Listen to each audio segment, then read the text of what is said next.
since this morning we saw some very useful and interesting insights into the research that has gone into the exploration of the issues of density that the older parts of the city and also the expanding neighborhoods they are experiencing. This discussion is a kind of a sequel to some of the questions that have been raised in this research, which I believe are going to inform this overall context of density and the measurement of density and the challenges that density basically poses before us. Ugly slide. I think we all are familiar with the fact that Karachi is a very fast expanding metropolis. According to one specific reference, Karachi کو میرے خیال ہے اب ایک شہر کہنا مشکل ہے.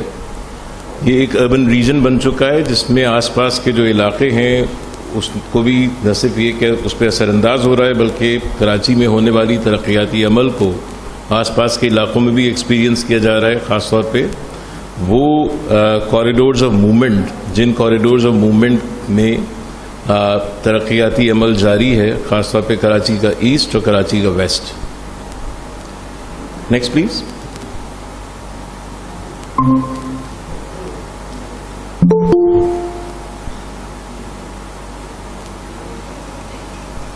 Can we have a anyway یہ ابتدائی طور پہ جو کراچی جب ایک سٹی کے ایک شہر کے طور پہ ایوالو ہو رہا تھا تو ہم نے میپ کرنے کی یہ کوشش کی ہے کہ اس ٹائم پیریڈ میں اس وقت کس نوعیت کے فیصلے یا منصوبے موجود تھے in order to inform situation about density. It will be very interesting to remember that the term density was not very commonly cited. In fact, was conspicuously absent in much of the planning discussions pre-partition. The term that was used was multi-storied housing. وہ housing جو کثیر المنزلہ ہے اور اس میں سے اکثر housing جو تھی وہ ان پلانس کی جو پرسکرپشنز تھی اس میں پھر شامل کی جاتی تھی. کراچی کا ایک ابتدائی منصوبہ جو 1921-22 میں بنا وہ میرمز پلان کہلاتا ہے، جس میں کراچی کا وہ علاقہ ہے جس میں اس وقت ہم موجود ہیں. اس علاقے کی جو تنظیم نو ہے اس کے حوالے سے کام کیا گیا تھا اور اس میں ایسے علاقے آئیڈینٹیفائی کیے گئے تھے جہاں کثیر المنزلہ عمارتوں کی گنجائش تھی. اور آپ دیکھتے ہیں کہ اس کیمپس کے آس پاس جو واک اپ اپارٹمنٹس یا ملٹی سٹوریڈ ہاؤسنگ ہے یہ اسی زمانے کی ایک طرح سے پیداوار ہے اور اس میں اس کا باقاعدہ خیال رکھا گیا تھا، اس کی سہولتوں کا بھی خیال رکھا گیا تھا. اس کے بعد آنے والا جو منصوبہ تھا اس میں جس پہ عمل درآمد تو نہیں ہو سکا لیکن اس میں یہ ضرور بتایا گیا تھا کہ کراچی اب ایک لو ڈینسٹی لو رائز سٹی کے طور پہ ایکسپینڈ کرے گا اور تقریباً وہ تمام کوریڈورز آف موومنٹ جو آج ہمیں نظر آتے ہیں جس میں کراچی کا مشرقی علاقہ شامل ہے، کراچی کا شمال مشرقی علاقہ شامل ہے، کراچی کا مغربی علاقہ شامل ہے. they were all supposed to expand in directions that were defined by these corridors, and the pattern of development was kept low density low rise because the availability of land and the execution of various types of infrastructural works was still manageable. جو اس کے بعد منصوبہ سامنے آیا جس کو ہم greater Karachi plan کہتے ہیں، اس میں اس بات کا خیال رکھا گیا کہ کچھ علاقے جن جگہوں کے اوپر ڈینسٹی کے ایکسپینڈ ہونے کے امکانات تھے وہ علاقے جو تھے وہ آئیڈینٹیفائی کیے گئے. وہاں ڈینسٹی کنٹرولز کی جو اصطلاح ہے وہ پہلی دفعہ ہمیں اس میں نظر آئی اور اس میں کراچی کو بحیثیت ایک دارالحکومت دارالخلافہ اس کے طور پہ ورک آؤٹ کیا گیا تھا. تو جو وسطی علاقہ تھا جہاں اس وقت موجودہ نارتھ ناز آباد اور یہ نیبرہڈ شامل ہیں، they were still kept as low density low rise settlements. So this was another major reference that we need to take into account. Next please. Height restriction جو تھی that was considered as the main tool to regulate densities، اور یہ کہا گیا تھا کہ کراچی کے کچھ علاقے جہاں پر کثیر المنزلہ عمارتوں کی اجازت دی گئی تھی وہاں 13 منزلہ سے زیادہ کی اجازت نہیں دی گئی تھی اور اس کے پیچھے تمام ریزنز بتائے گئے تھے وائی اٹ واز سو. پھر کراچی کا جو اگلا منصوبہ تھا اس میں مہاجرین کی آباد کاری کا منصوبہ رکھا گیا تھا، اور اس میں جو نیبرہڈ جس میں کرنگی، لانڈی اور اس کے ساتھ ساتھ نارتھ کراچی جو تھی وہ پرپوز کی گئی تھیں، اس میں ڈینسٹی کنٹرولز آئیڈینٹیفائی کیے گئے تھے جو کہ زیادہ تر سائٹ اسپیسیفک تھے. کچھ پلاٹس آف لینڈ ایسے تھے جہاں پر ڈینسٹی کی گنجائش رکھی گئی تھی، ہائی ڈینسٹیز بھی الاؤ کی گئی تھی، لیکن زیادہ تر علاقہ جو تھا that was low density low rise. Karachi development plan 7385 جو تھا، this was a comprehensive plan, اور اس پلان میں نیبرہڈس کے ساتھ ساتھ اسپیسیفک ڈینسٹی کنٹرولز اور ہائٹ کنٹرولز پرسکرائب کیے گئے تھے. جو ڈینسٹی اور ہائٹس کا پروویژن تھا وہ نیبرہڈ وائز رکھا گیا تھا، اور اس میں اسپیسیفک سائٹس جو تھیں they were identified for various types of developments. They were specific categories such as, آپ نے اگر کے ڈی اے کے نقشے پڑھے ہوں تو اس میں ایک کیٹیگری ہے FL which stands for flat sites, and the flat sites were meant for multi-storied apartments with medium densities. Then there were SBs, means small businesses that you find on the main university road and so many other corridors. The small businesses were the first reference to mixed use developments in which both residential as well as you can say office uses and other types of uses were permitted. Next please. The Karachi Development Plan of 1986-2000 took into account a situation that was prevailing at that point in time. یہ وہ وقت تھا کہ جب کراچی میں مختلف اداروں نے بہت سے نئے نیبرہڈس ڈیولپ کرنا شروع کر دیے تھے، لیکن ان کی آکیوپنسی میں، آباد کاری میں بہت ڈیلے آ رہا تھا، بہت اس میں تاخیر سامنے آ رہی تھی. تو گلستان جوہر، گلشن اقبال یہ علاقے شروع تو ہو گئے تھے، لیکن یہاں پر آبادی بہت کم تھی. کے ڈی اے کو اس بات کا خیال آیا کہ اگر یہ ہم نیبرہڈس میں اضافہ کرتے رہے اور ان نیبرہڈس میں آبادی نہیں ہوئی تو وہ انفراسٹرکچر جو ان علاقوں کے لیے ہم بنا رہے ہیں وہ آہستہ آہستہ ضائع ہونا شروع ہو جائے. تو اس کے نتیجے میں اس منصوبے نے بہت اہم تجویز یہ پیش کی that instead of developing new neighbourhoods first try to fill in population and services in neighborhoods that already exist. The idea was that the neighborhoods that already existed needs to be utilized and occupied first before moving to the next step. یعنی پہلے آپ ان بستیوں کو آباد کریں جو بستیاں پہلے بن چکی ہیں، اور نئی بستیوں کا جو اوور آل پروسیس ہے وہ اس کے بعد شروع ہو. یہ جزوی طور پہ اس منصوبے پہ عمل ہوا، لیکن یہ ایک طرح سے utilisation of existing infrastructure and provisions of residential plots پہلی دفعہ یہ اس نوعیت کی کوئی تجویز سامنے آئی تھی. اگلی سلائڈ.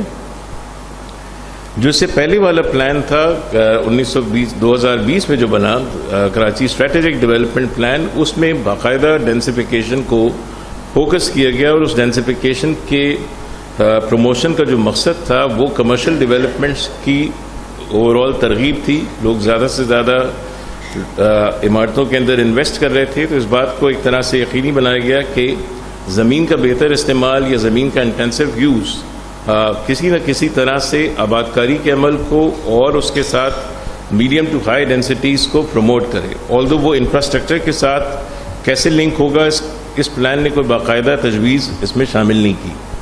اس وقت بھی ایک منصوبہ اس شہر میں جاری ہے، اس پہ کام ہو رہا ہے. یہ گریٹر کراچی ریجن پلان ہے.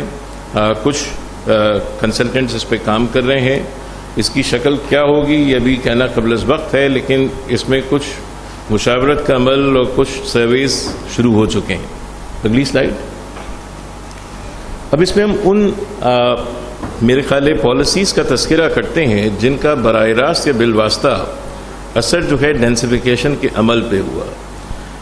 اس میں ایک قانون ہے سندھ کچی آبادی اتھارٹیز ایکٹ جو 1987 میں قائم کیا گیا، اور یہ بنیادی طور پہ کچی آبادیوں کو ایک ہیومن سیٹلمنٹ کے طور پہ ایکسیپٹ کرنے کا عمل تھا. لیکن اس میں جو پروویژن رکھی گئی تھی وہ یہ تھی کہ جو لوگ کسی جگہ پر آباد ہو گئے ہیں اور وہ علاقہ ان تمام شرائط پر پورا اترتا ہے جو اس قانون میں رکھے گئے تھے، اگر وہ وہاں آباد ہو جاتی ہیں تو زیادہ سے زیادہ گراؤنڈ +1 کی کنسٹرکشن وہ وہاں کر سکتے ہیں.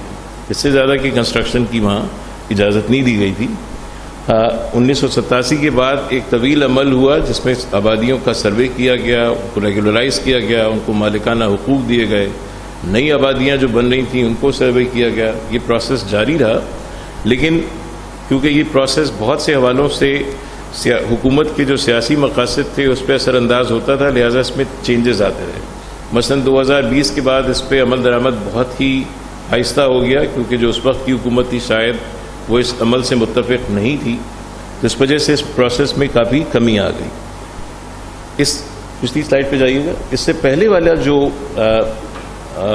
ایک اور اہم انٹرونشن تھا جو ڈینسیفیکیشن پہ جس نے بہت اہم کردار ادا کیا, وہ Sindh high density board act تھا 2010 کا, جس میں پہلی دفعہ حکومت وقت یعنی صوبائی حکومت کو یہ اختیار دیا گیا کہ وہ جہاں چاہے جیسے چاہے زوننگ کو تبدیل کر سکتی ہے.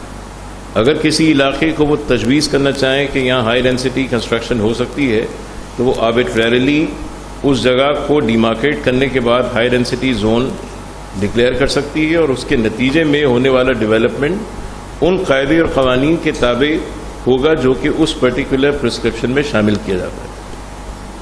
یہ ایک غیر معمولی قانون تھا کیونکہ اس کے نتیجے میں شہر کا جو اوور آل نقشہ تھا اس کے یکسر بدلنے کے امکانات تھے, اور وہ علاقے جہاں کمرشل ویلیو زیادہ تھی, جہاں لوگوں کا انویسٹمنٹ انٹرسٹ زیادہ تھا, جہاں سرمایہ کاروں کی توجہ زیادہ تھی, ان علاقوں کے اوپر آبویسلی دباؤ بڑھنا شروع ہو گیا. یہ زیادہ تر کراچی کا جنوبی علاقہ تھا جس میں کلفٹن, صدر بازار, سرائے کوارٹرز یہ علاقے اس میں شامل ہوتے ہیں. اور حکومت نے یہ جو منصوبہ تھا اس کے پیچھے جو محرکات تھے وہ یہ تھے کہ حکومت چاہتی تھی کہ سرمایہ کاری خاص طور پہ جو ریئل اسٹیٹ اور بلڈنگز ہیں ان میں سرمایہ کاری زیادہ سے زیادہ ہو تاکہ کسی نہ کسی شکل میں سرمایہ کراچی میں آئے اور وہ صنعتیں جو کنسٹرکشن سے منسلک ہیں اس میں زیادہ آمدنی ہو.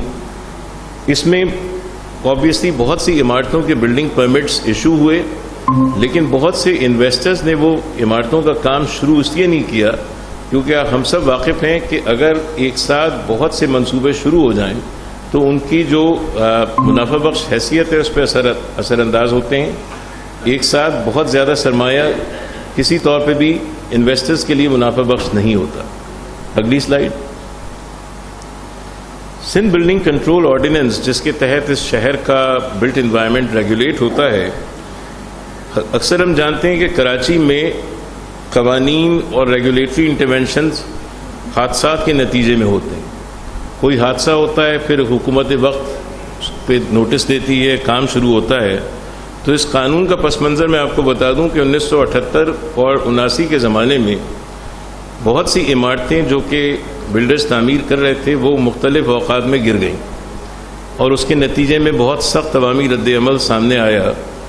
تو حکومت وقت جو تھی اس نے اس بات کا ادراک کیا کہ اگر اس پہ ہم قانون سازی نہیں کریں گے تو شاید یہ معاملہ ہمارے اختیار سے اور کنٹرول سے باہر ہو جائے گا. تو انہوں نے پھر ایک نہ صرف یہ کہ ایک قانون بنا دیا بلکہ اس قانون کے ایک سیکشن 4 کے تحت ایک اتھارٹی بھی تشکیل دے دی جو اس وقت کہلاتی تھی کراچی بلڈنگ کنٹرول اتھارٹی, بعد میں اس کا نام بدل گیا. اس اتھارٹی کا جو مین فوکس تھا وہ یہ تھا کہ جو اس شہر میں ہونے والی تعمیرات ہیں ان کو ریگولیٹ کیا جائے. اچھا, اس اتھارٹی کا جو مینڈیٹ تھا وہ یہ تھا کہ جو زوننگ کے مختلف پرسکرپشنز پہلے سے موجود ہیں اس کے تحت یہ ریگولیٹری پروسیس ایک طرح سے انیشیٹ کیا جائے. یہ پروسیس آج بھی موجود ہے لیکن اس میں وقت کے ساتھ ساتھ تبدیلی آتی رہتی ہے. جیسے جیسے ہمارے زوننگ کے اوور آل پرسکرپشنز بدلتے ہیں ویسے ہی ہمارا پروسیس آف ریگولیشن جو ہے اس میں تبدیلی آتی ہے. پھر اسی طرح ایک اور چینج جو آیا تھا وہ کمرشلائزیشن آف اسٹریٹ پالیسی تھی. جب پاکستان میں ڈیولوشن پلان امپلیمنٹ ہوا 2001-2002 میں تو اس کے نتیجے میں سٹی ڈسٹرکٹ گورنمنٹس یا شہری حکومتیں تشکیل پائیں, اور اس وقت کی جو کراچی کی سٹی گورنمنٹ تھی اس نے یہ طے کیا کہ وہ سڑکیں جس پہ تعمیرات کا دباؤ زیادہ ہے وہاں پر ہم کثیر المنزلہ عمارتوں کی اجازت دے دیں. تو ابتدا میں یہ صرف 6 سڑکیں تھیں, اور جو شہری منصوبہ بندی کے ماہرین ہیں انہوں نے اس کی مخالفت بھی کی کیونکہ یہ طریقہ سائنسی طور پہ ناکافی ہے آپ جب ڈینسٹیز کو بڑھانے کی اجازت دیتے ہیں تو وہ صرف ایک سڑک تک محدود نہیں رہتی، وہ آس پاس کے علاقوں تک پھیل جاتی ہے.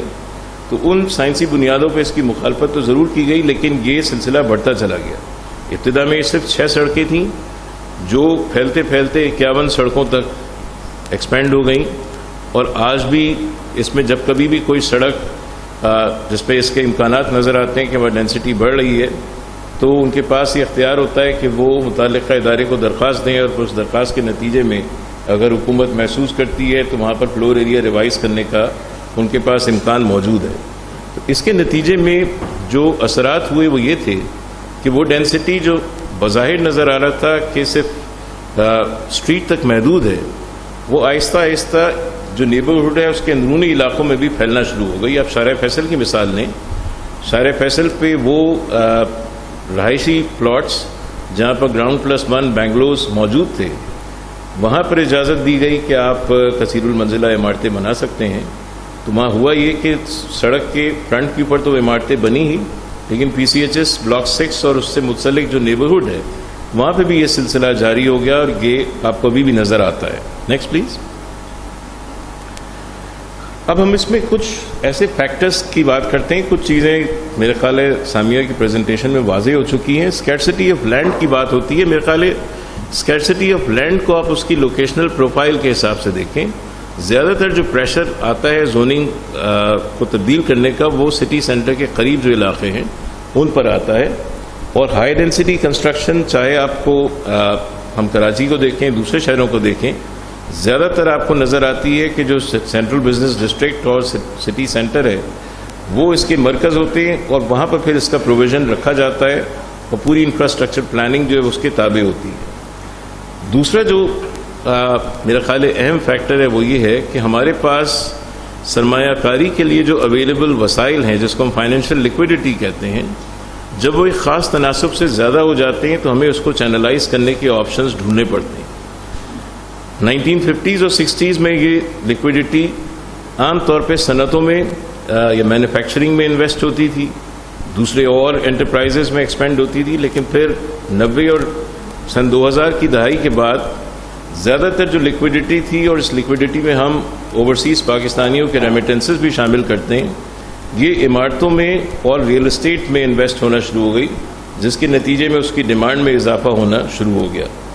اس کی مثالیں ہمیں دوسرے ممالک سے بھی ملتی ہیں، جس میں فار ایسٹ کے ممالک ہیں، مڈل ایسٹ کے ممالک ہیں، یہاں بھی یہ فینومینا جاری رہا ہے. Next please. High demand for commercial space. ہمارے پاس آبویسلی جو کمرشل اسپیس ہے اس کی سپلائی لمیٹڈ رہی ہے، اور جیسے جیسے آفس اسپیسز کی ڈیمانڈ میں، ملٹی یوز اسپیسز کی ڈیمانڈ میں اضافہ ہوا ہے، اس کی سپلائی اس کی ڈیمانڈ کے حساب سے ہمیشہ ویری کرتی رہی ہے. تو ہوتا یہ رہا ہے کہ جیسے ہی جیسے یہ ڈیمانڈ بڑھتی گئی ویسے ہی ویسے spot alteration of land uses سامنے آتے رہے. لوگوں نے اپنی مرضی سے لینڈ یوزز کو چینج کرنا شروع کر دیا، اور اس کے نتیجے میں پھر ملٹی سٹوری ڈیولپمنٹ جو تھی اس کی ایک گنجائش پیدا ہونا شروع ہو گئی.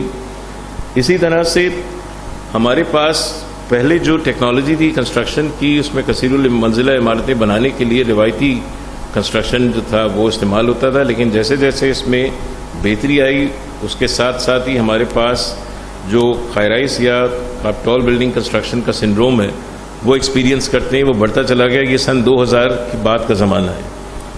پھر پروجیکٹ پلاننگ اور ایگزیکیوشن کیپیسٹی، اس میں جیسے امکانات بہتر ہوئے، ہمارے پاس ریئل اسٹیٹ انویسٹمنٹ اور اس کے نتیجے میں کارپوریٹ انویسٹمنٹس میں اضافہ ہوا، اس کے ساتھ ساتھ ہی ڈینسیفیکیشن بھی بڑھتی چلی گئی، اور یہ سلسلہ آج بھی جاری ہے.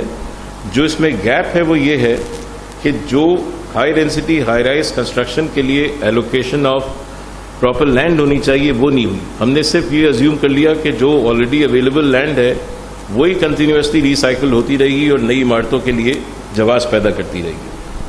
Next please.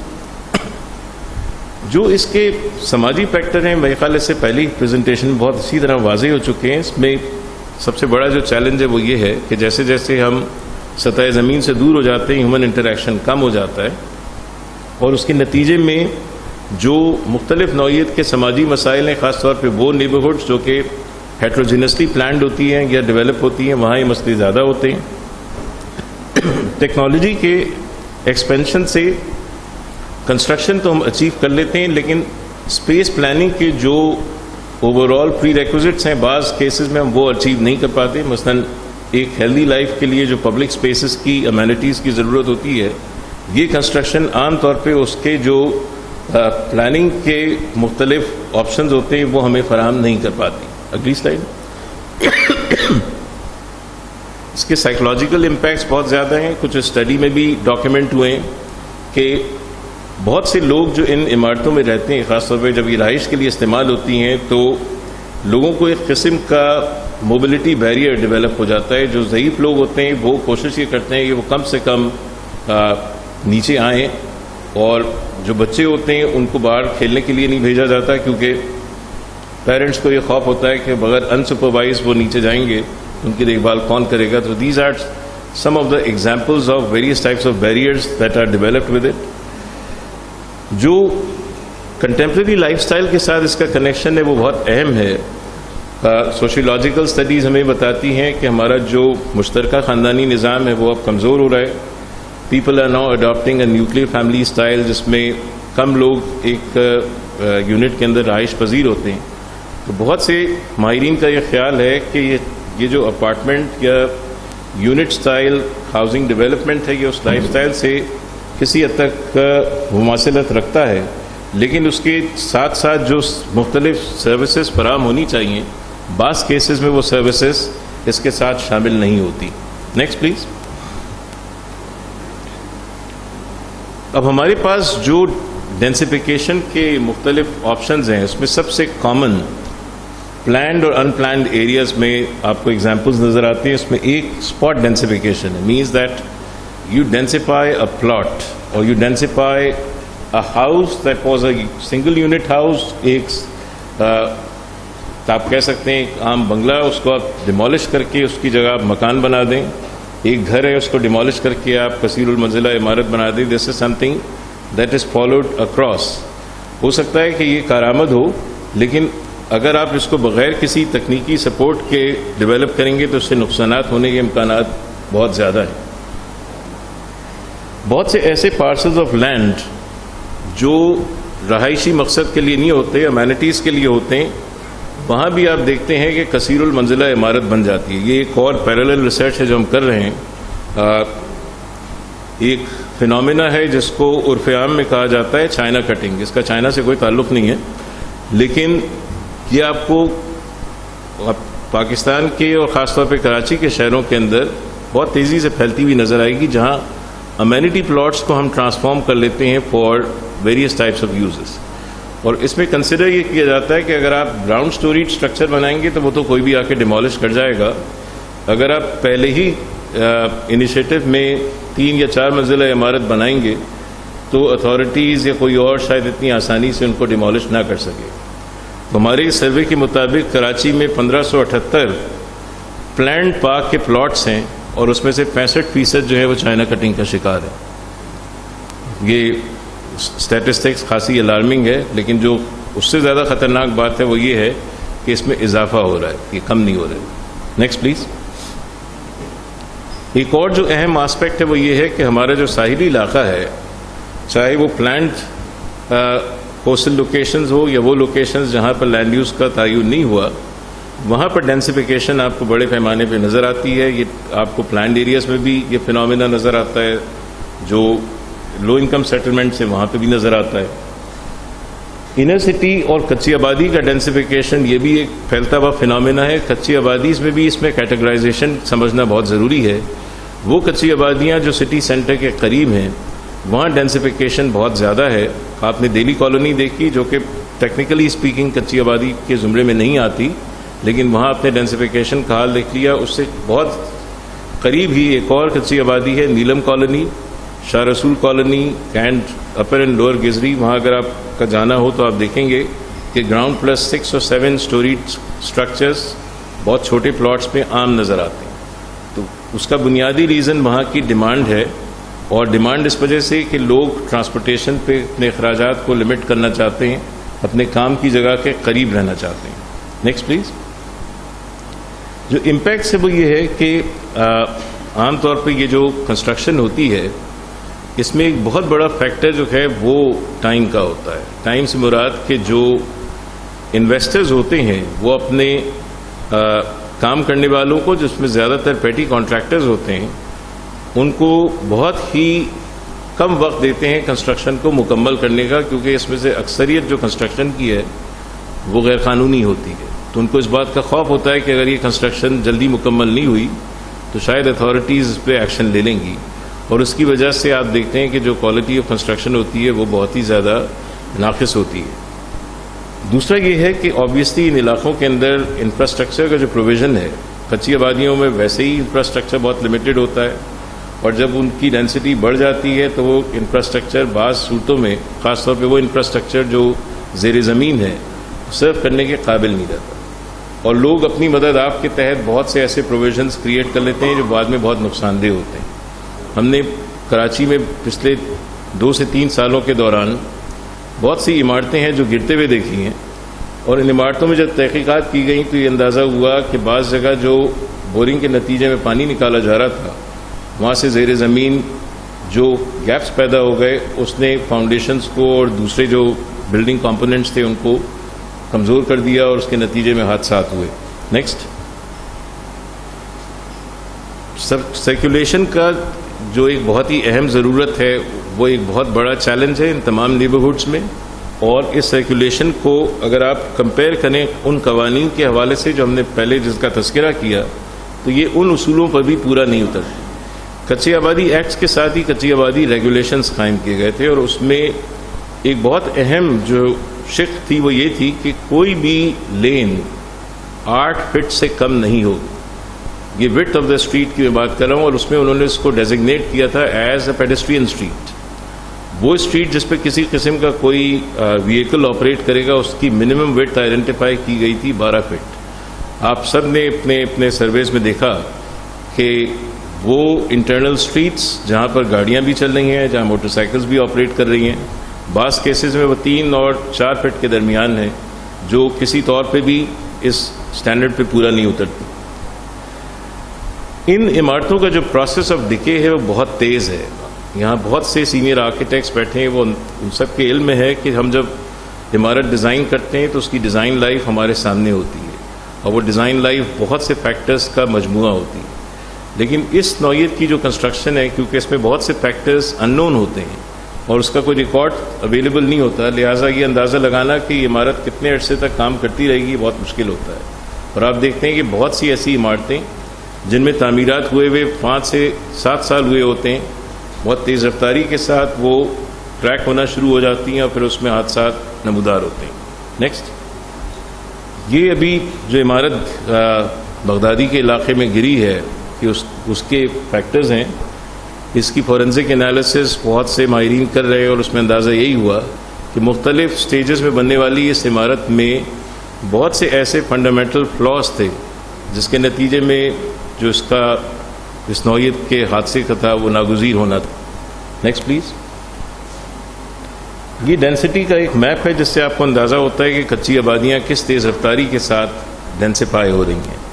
اس میں 2 قسم کی ڈینسیفیکیشن بہت اہم ہے. وہ ڈینسیفیکیشن جو اسپیس کے بڑھنے کے ساتھ ہوتی ہے، اور ایک وہ ڈینسیفیکیشن ہے جس کو ہم ایک اور حوالے سے اوور کراؤڈنگ کہتے ہیں. More number of people residing per unit space. تو شہر کے قریب جو کچی آبادیاں ہیں وہاں اوور کراؤڈنگ کا فینومینا بہت عام ہے. بغدادی ہو، موسیٰ لین ہو، شابیک لین ہو، یہاں پر یونٹ آکیپنسی آپ کو بہت زیادہ نظر آئے گی، بلکہ بعض کیسز کے اندر یہ آکیپنسی ٹائم باؤنڈ ہوتی ہے. ایک قسم کے لوگ دن کے ایک حصے میں آ کے اس جگہ کو استعمال کرتے ہیں، اور پھر اس کے بعد ایسا ہوتا ہے کہ وہ لوگ اپنے کام پہ چلے جاتے ہیں اور کوئی اور لوگ آ کے اس جگہ کو استعمال کرتے ہیں. Next please. یہ آگ لگنے کی صورت میں جو ٹال کنسٹرکشن ہے اس کے چیلنجز ہیں. پلانڈ ایریاز میں بھی اور نان ریزیڈینشیل بلڈنگز میں بھی یہ بہت سنگین ہے، اور آبویسلی اس کے بہت سے ریزنز جو ہیں وہ کوالٹی آف کنسٹرکشن اور فائر فائٹنگ سروسز کی جو پروویژنز ہیں اس کا ناقص ہونا ہے. Next please. جو کنکلوژنز ہے وہ یہ ہے کہ جو یہ دو ایکسٹریمز ہیں، ایک اسپاٹ ڈینسیفیکیشن ہے، اس کا آپ موازنہ کریں اس اربن اسپرال سے، میننگ لو ڈینسٹی لو رائز ڈیولپمنٹ، ان دونوں ایکسٹریمز کے بیچ میں ہمیں ایک ریشنل آئیڈینٹیفائی کرنا ہے. وہ ریشنل اس صورت میں سامنے آئے گا جب ہمیں یہ اندازہ ہوگا کہ کن علاقوں کے اندر جو overall residential land supply ہے اس کی موجودہ صورتحال کیا ہے اور مستقبل میں صورتحال کیا ہوگی. اور یہ آبویسلی پلاننگ ایکسرسائزز کا ایک فنڈامنٹل پری ریکوزٹ ہوتا ہے کہ وہ اس کو اسپیسیفائی کریں. دوسری بات، پیچھے جائیے گا، دوسری بات جو اس میں اہم ہے وہ یہ ہے کہ جو لوکیشنلی وائبل آپشنز ہیں ان نیبرہڈس کے جہاں پر اوریجنل لینڈ یوز جو ہے وہ اب کسی حوالے سے آبسلیٹ ہو چکا ہے، وہاں پلاننگ کا ایک ٹول ہم استعمال کرتے ہیں جس کو ہم کہتے ہیں اربن ری زوننگ. ہمارے شہر کے بہت سے ایسے علاقے ہیں جو اربن ری زوننگ کی پری ریکوزٹ پہ اسٹینڈ کرتے ہیں. وہ علاقے جو اس ریسرچ میں اسٹڈی کیے گئے وہ بھی اس پرٹیکولر تھریش ہولڈ پہ آتے ہیں. ری زوننگ کا مقصد یہ ہے کہ جس پرپس کے لیے، جس مقصد کے لیے کوئی نیبرہڈ بنائی گئی تھی، اب اگر وہ اس مقصد کو مکمل کر چکی ہے اور اس کا مقصد اب تبدیل ہو گیا ہے تو پلانرز کی یہ ذمہ داری ہے کہ وہ موجودہ اور مستقبل کے حالات کو سامنے رکھتے ہوئے ری زوننگ کے منصوبے ترتیب دیں تاکہ اس جگہ کا بہتر سے بہتر استعمال یقینی بنایا جا سکے. نیکسٹ، جو دوسرا ایک اور بہت بڑا مسئلہ ہے وہ یہ ہے کہ ہمارے پاس ریئل اسٹیٹ جو ہے وہ لارجلی ان ریگولیٹڈ انٹرپرائز ہے. آپ سب، اب میں امید کرتا ہوں ہم میں سے اکثریت ٹیکس پیئر ہوگی اور آپ سب اس سے واقف ہوں گے کہ جب آپ ٹیکس بھرتے ہیں تو آپ ٹیکس بھرنے والوں سے سوالات زیادہ کیے جاتے ہیں. جو ٹیکس دیتا ہی نہیں اس سے کوئی سوال ہی نہیں پوچھتا. تو یہ ایک بہت بڑا کوشچن مارک ہے کہ اس شعبے کے اندر جو سرمایہ کاری ہو رہی ہے اس کے جو مینیجرز ہیں جو اس کو ایک طرح سے لک آفٹر کرتے ہیں ان کا ابھی بھی یہ مطالبہ ہے کہ ان سے سوالات نہ پوچھے جائیں. اور یہ ایک بہت بڑا چیلنج ہے ہماری ریونیو اتھارٹیز کے لیے بھی اور ریئل اسٹیٹ انویسٹمنٹ کے لیے بھی، اور اس چیز کو سامنے رکھنے کے لیے بھی کہ ریئل اسٹیٹ کا in comparison to other options of investment کیا پروپورشن ہونا چاہیے اور اس کو ہم کس طرح سے چینلائز کر سکتے ہیں. اس میں اربن پلاننگ کے ساتھ ساتھ جو فائنینشیل ایکسپرٹس کی ایڈوائز ہے وہ بھی اس میں بہت ہی اہم ہے. Next please. جو اگلا راستہ ہے میرے خیال ہے ہم سب کے لیے وہ یہ ہے کہ جو پلاننگ کی ایکسرسائزز ہو رہی ہیں اس کو ہم زیادہ سے زیادہ ایکسپیرینس ڈیپینڈنٹ بنائیں، بجائے اس کے کہ ہم وہ تجاویز پیش کریں جو کچھ خاص اسٹیک ہولڈرز کے مفاد میں ہیں. ہم اس بات کو سامنے رکھیں کہ وہ ضرورتیں جو اس شہر کے رہنے والوں کے لیے آج اور آنے والے دنوں کے لیے اہم ہیں اس کو ایک پلاننگ پروسیس کا حصہ بنائیں اور ایسے پروپوزلز تجویز دیں جن پہ عمل درآمد کرنا آسان ہو. یہ کام کیسے ہو سکے گا؟ یہ اس وقت ہو سکے گا جب پلاننگ کے عمل کو کسی حد تک ہم انڈیپینڈنٹ بنائیں گے، خود مختار بنائیں گے. اور یہ وہ تجویز ہے جو کوئی نئی تجویز نہیں ہے. کراچی کے پچھلے 4 پلانز جو ہیں وہ یہی بات کہتے رہے کہ آپ اس عمل کو جتنا زیادہ ٹیکنیکلی انڈیپینڈنٹ بنائیں گے اتنی زیادہ آبجیکٹیو اور زیادہ کارآمد تجاویز آپ کے سامنے آئیں گی، جس سے نہ صرف یہ کہ ہم ڈینسیفیکیشن کو ریشنلائز کر سکیں گے بلکہ اور دوسرے عوامل کو بھی سامنے رکھ سکیں گے. اور اس وقت جو ہمارا ڈیولپمنٹ ہے وہ زیادہ تر پروجیکٹ بیسڈ ہے اور اس کے نتیجے میں آپ دیکھ سکتے ہیں کہ زیادہ تر جو شہر کے اوور آل اس کی سچویشن ہے وہ بے ترتیبی کا شکار ہے. We will be able to rationalize this process significantly. Next please. جو ایک اور بہت اہم بات ہے وہ یہ ہے کہ وہ علاقے جو ڈینسیفائی ہو چکے ہیں وہاں پر ان علاقوں کی کارکردگی بہتر سے وہ صورت میں ہو سکتی ہے کہ وہاں انفراسٹرکچر کو ہم ریہیبلیٹیٹ کریں ان کی موجودہ اور مستقبل کی ضروریات کے حساب سے. اگر یہ کام ہم نہیں کریں گے تو وہ آہستہ آہستہ علاقے سلمز بنتے جائیں گے، وہاں عام زندگی گزارنا دشوار ہو جائے گا. دوسری چیز یہ ہے کہ ہمیں ایسے پروویژنز رکھنے چاہیے جس کے نتیجے میں توانائی بجلی جو ہے وہ زیادہ سے زیادہ افیکٹولی استعمال ہو. Poor quality densification has a direct impact on high utilization of electricity. یہ بھی ایک آسپیکٹ ہے جو سائنسی طور پہ خاصی حد تک اسٹڈی ہو چکا ہے.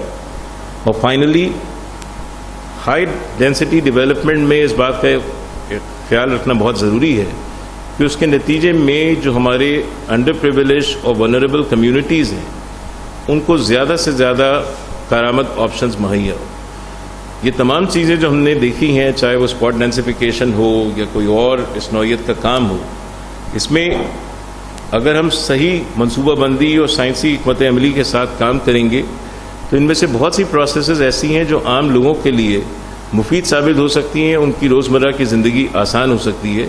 لیکن صرف شرط یہ ہے کہ اس میں جو طریقہ کار ہے اس کو ہم سائنسی بنیادوں پر استوار کریں اور کوشش یہ کریں کہ یہ تمام پروسیس جو ہے یہ کسی نہ کسی انڈیپینڈنٹ اکاؤنٹیبلٹی میکینزم جو بنیادی طور پہ ہماری ریگولیٹری باڈیز کی ایک اہم ان کے کام کی ضرورت ہے، اس کے تابع ہو. آپ کی توجہ کا بہت شکریہ.